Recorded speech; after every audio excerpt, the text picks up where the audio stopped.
àwọn ìṣẹ̀lẹ̀ méjì kan ṣẹlẹ̀ nípínlẹ̀ Ondo tó mọ́pọ̀lọpọ̀ ọmọ Nàìjíríà kọ ha. Àkọ́kọ́ rèé o, ọmọ ìyá méjì ń réwèlè là ń gbọ́. Ọmọ ìyá méjì réwèlè, ó rán kan lọ sọ́run, ọ̀run àsàǹtẹ̀, ọ̀run àpàpàǹdodo nítorí 800 naira àpò mẹ́rin. Òun ni àbúrò kan ṣe pa ẹ̀gbọ́n ẹ̀ o. Ìṣẹ̀lẹ̀ kejì tún rèé o, àwọn mọ̀lẹ́bí kan rèé. Wọ́n ń fẹ̀sùn kan iléeṣẹ́ ọlọ́pàá ẹ̀ka tìpínlẹ̀ Ondo. Wọ́n ní ṣe ni wọ́n tọ́ṣọ ọmọkùnrin àwọn. Ọmọ wọn tó jẹ́ ẹni ọdún 23, wọ́n tọ́ṣọ ẹ̀ títí tó fi kú sọ́dọ̀ wọn ni. Àwọn ìṣẹ̀lẹ̀ méjèèjì yìí gbomi lójú ẹni. Ó ń béèrè ìbéèrè tá a máa mọ́pọ̀lọpọ̀ máa wò ó pé ṣáà níjọba ṣá. Ó mú ìbínú dání. Ó mú ìbéèrè pé ẹ̀jẹ̀ aláìṣẹ̀ tẹ́ ta sílẹ̀ yìí ṣáà máa rí ìdájọ́ fún un. Ẹ wá jókòó. Ẹ̀yin olólùfẹ́ wa níkànnì Yorùbá Gidi TV, kẹ́ ẹ farabalẹ̀ wo fídíò yìí. Ẹ jẹ́ á lọ sílùú Àkúrẹ́. Ìjàmà ló ṣẹlẹ̀. Gbọ́mi sí omi ètò láàrin àwọn ọmọ ìyá méjì obìnrin méjì nítorí 800 naira tí ò tiẹ̀ tó 1,000 náírà tọ́lọ́jọ́ fi mú kan lọ nínú wọn. Àfúrásì yìí tórúkọ ẹ̀ ń jẹ́ Bọ́sẹ̀dé Ìlúyẹmí. Òun ló bẹ̀rẹ̀ sí ní bá ẹ̀gbọ́n ẹ̀ Ọmọ́wùnmí tẹ́wọ́ gboyè fa sùrùtù. Gbọ́mi sí omi òtó. Wọ́n ṣà ń pariwo láàrin àwọn tó rójò òun ní 800 naira owó tó fi bá ara tòmátò àtàtà rodo. Àwọn èèyàn sọ pé àwọn tọ́rọ̀ ṣojú ẹ̀ ní o. Wọ́n ní ìjà yìí ṣáà di nǹkan tó lọ́rán tó.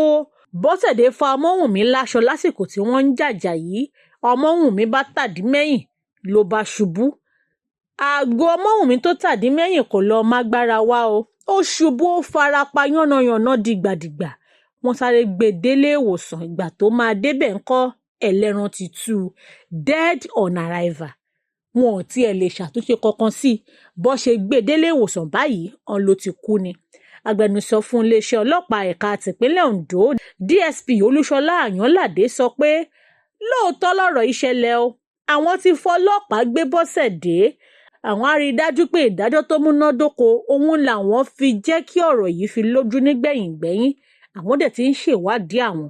Àmọ́ ṣá, ìṣẹ̀lẹ̀ yìí ó ti jẹ́ kọ́pọ̀lọpọ̀ máa béèrè pé ìbínú ọ̀mọ̀ polówó òun báyìí kò lẹ́sẹ̀ ńlẹ̀. 800 naira. Fún mi lówó ata, má fún mi lówó ata. Ó jẹ́ mí 800, ó jẹ́ mí 800. Ó ṣe wá rán nìkan lọ sọ́run àpàpàǹdodo. Ìṣẹ̀lẹ̀ kejì rèé o, Yusuf Dada ó kú sọ́dọ̀ àwọn ọlọ́pàá. Àwọn ọlọ́pàá láwọn kọ́ làwọn pa á. Àwọn ò tọ́ṣọ ẹ̀, àwọn ò ná. Eléyìí ti jẹ́ kí ìbínú máa pọ̀ gidi gan-an ní nípínlẹ̀ Ondo. Àwọn mọ̀lẹ́bí Yusuf Dada, ọkùnrin ẹni ọdún 23, wọ́n ti fẹ̀sùn kan iléeṣẹ́ ọlọ́pàá. Wọ́n láwọn ló pa wọ́n lọ́mọ. Wọ́n ní ọ̀tọ̀ ní pé wọ́n mọ̀ọ́mọ̀ kó mọ́rógà, kò ṣẹ̀wọ̀n kò rò wọ́n. Wọ́n fi sínú àhámọ́ wọn. Wọ́n bẹ̀rẹ̀ sí ní nà án. Wọ́n ń fìyà jẹ ẹ́. Wọ́n tún ní wọ́n yìnbọn fún un. Àwọn ọlọ́pàá Scorpion Squad nílùú Àkúrẹ́ ni o. Àwọn ló fi ẹ̀sùn yẹn kàn. Nínú ọ̀rọ̀ tí mọ̀lẹ́bí Afọlábí Bísóyè sọ, wọ́n ní wọ́n mú Yusuf ní ọjọ́ 29 oṣù kẹjọ. Nígbà tó dẹ̀ wà ní àhámọ́ wọn yìí, wọ́n ní wọ́n nà án débi pé kò tiẹ̀ mímọ́, kò jára ayé, kò jérú ọ̀run. Àwọn mọ̀lẹ́bí ní àwọn ò tiẹ̀ mọ nǹkan kan pa ẹ o. Àfìgbà tí wọ́n bẹ̀rẹ̀ sí ní pe àwọn pé wọ́n ti ń gbé Yusuf kiri láti ilé ìwòsàn kan sí ilé ìwòsàn kan nílùú Àkúrẹ́ o. Bó ṣe ń tọ́jú Yusuf tó, Yusuf kú sí Federal Medical Center tó wà nílùú Ọ̀wọ̀ lọ́jọ́ 7 oṣù kẹsàn-án nílùú Ọ̀wọ̀. Àwọn mọ̀lẹ́bí ẹ̀ wá ń sọ pé ó ti fi hàn páwọn ọlọ́pàá ló pa o, pẹ̀lú bó ṣe máa hùwà burúkú kiri.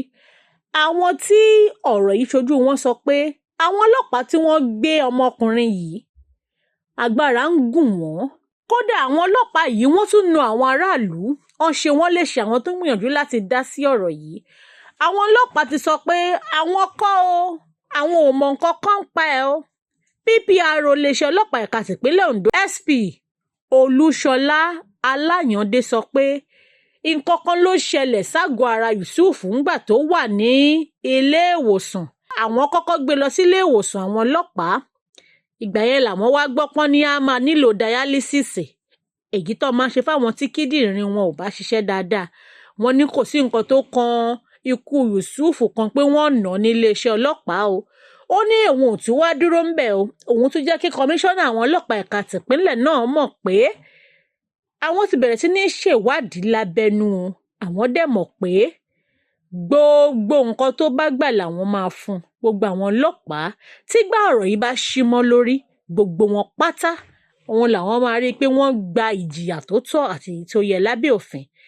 Ìṣẹ̀lẹ̀ tó ṣẹlẹ̀ sí Yusuf yìí ọgbẹ́ tó ti ń jiná wọn tún ti ti gígùn. Àwọn èèyàn tún ti ń béèrè pé àwọn tó yẹ kí a máa rí gẹ́gẹ́ bí olùdáàbòbò wa gẹ́gẹ́ bí ọmọ orílẹ̀-èdè Nàìjíríà ǹjẹ́ ẹ̀mí wa gan-an ṣó dé lọ́dọ̀ wọn ṣá? Ìṣẹ̀lẹ̀ méjì ọ̀tọ̀ọ̀tọ̀ méjèèjì bani lọ́kàn jẹ́ méjèèjì gbomi lójú ẹni. Mọ̀lẹ́bí kan bàjẹ́ nítorí gbèsè 800 naira.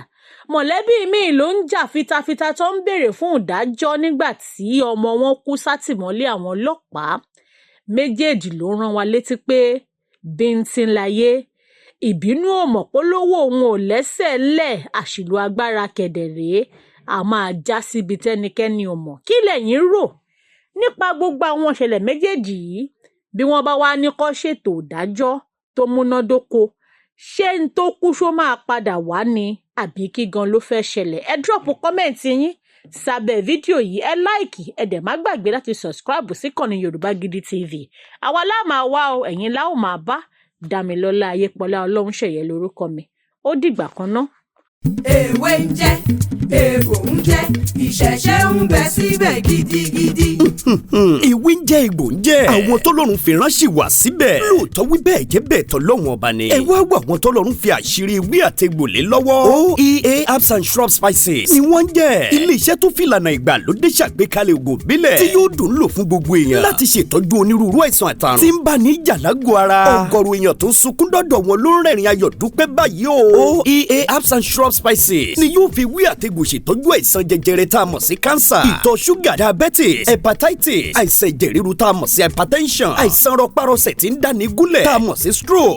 Obìnrin tí ń sunkún lórí àìrọ́mọbí lójú ẹnu ọ̀rọ̀ rẹ̀ ti dayọ̀. Tó bá ti délé iṣẹ́ wa, ọmọkùnrin tátọ̀ rẹ̀ ti lẹ̀ tí ò lè dọmọ. Ìwọ ọlọ́mọkùnrin tó lè tàtẹ̀kọlẹ̀ múnú olólùfẹ́ rẹ̀ dùn. OEA Herbs and Shrub Spices olú ilé iṣẹ́ wa wà ní Ìjẹ̀bú-Òde ìpínlẹ̀ Ògùn, látúwà káàkiri àwọn orílẹ̀-èdè míì lágbàáyé. Ẹ máa pe 09150496969. OEA Herbs and Shrub Spices. Ọlọ́run ló ń fún wa ṣe.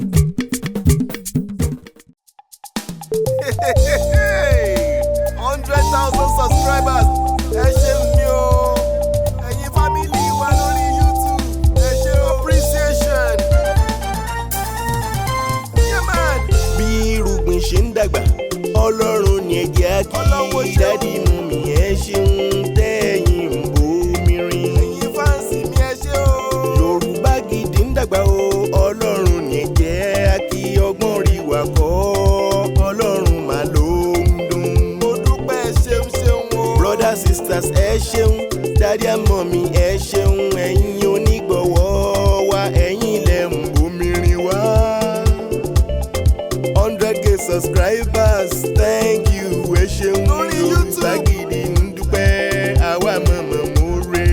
Àwa mọ̀mọ́ more, àwa mọ̀mọ́ more o. Yorùbá Gidi ń dúpẹ́, àwa mọ̀mọ́ more. Ẹ̀yin ṣàlẹ̀ rí wa wò tẹ́ ń like, ẹ tún comment, ẹ ṣe tẹ̀ ń bá wa pín ká. Yorùbá Gidi ń dúpẹ́, àwa mọ̀mọ́ more.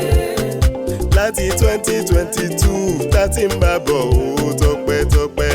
Yorùbá Gidi ń dúpẹ́, àwa mọ̀mọ́ more. Ẹ̀yin ṣàlìyàn wa, àwa náà ní tiyín. Yorùbá Gidi ń dúpẹ́, àwa mọ̀mọ́ more. Àwa mọ̀mọ́ more, àwa mọ̀mọ́ more o. Yorùbá Gidi ń dúpẹ́, àwa mọ̀mọ́ more. Àwa màmá more, àwa màmá more. Yorùbá Gidi ń dúpẹ́, àwa mọ̀mọ́ more.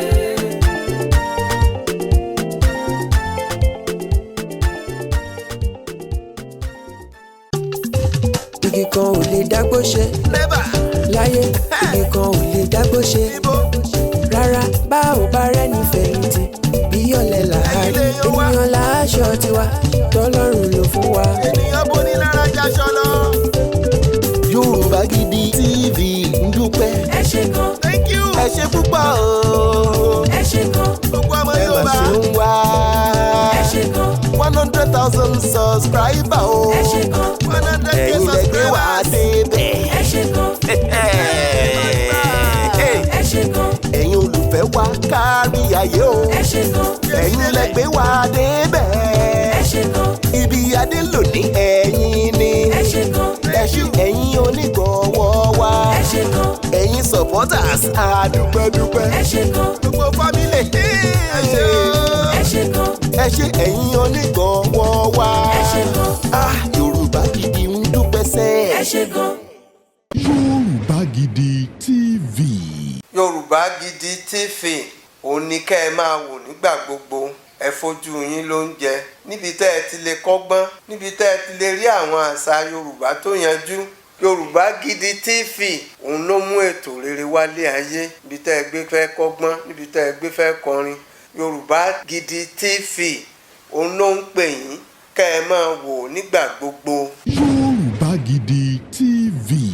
Ibi tá a ti ń fún yín láwọn nǹkan tẹ́ ẹ fẹ́, àwọn nǹkan tó ṣàǹfààní tó yẹ kẹ́ ẹ máa wò nígbà gbogbo nígbàkigbà. Ìbẹ̀lẹ̀ wà yìí máa subscribe sí tẹ subscribe sí. Yorùbá Gidi TV.